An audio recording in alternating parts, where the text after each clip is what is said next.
আসসালামু আলাইকুম। Doctor Yunus sir, আপনাদের সবাইকে সালাম আমার পক্ষ থেকে। আপনাদের একটা কথা বলতে চাই।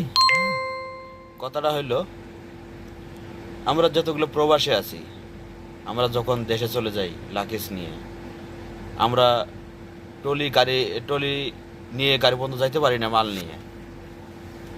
আপনারা এই উপকারটা আমাদের করে দেন, যেন আমাদের লাগেজ ঘাড়ে না নিতে হয়, মাথায় না নিতে হয়।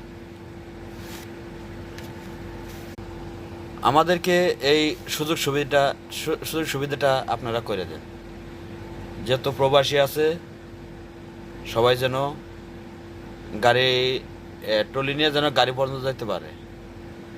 আপনারা দেখেন, এয়ারপোর্টে ট্রলি বাইরে নিয়ে যাবে কারণে আপনার সামনে রেলিং দিয়ে রাখছেন, যেন আমরা গাড়ি না ট্রলি যেন না নিয়ে যেতে পারি গাড়ির কাছে। এই জিনিসটা আমাদের জন্য বহুত কষ্টকর।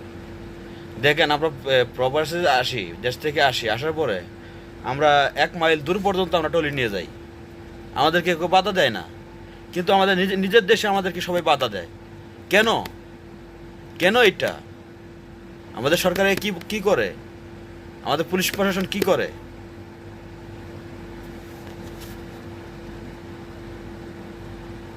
আমি আমার প্রবাসী ভাই ভাই বোনদের জন্য এই সরকারকে এই মেসেজটা করা।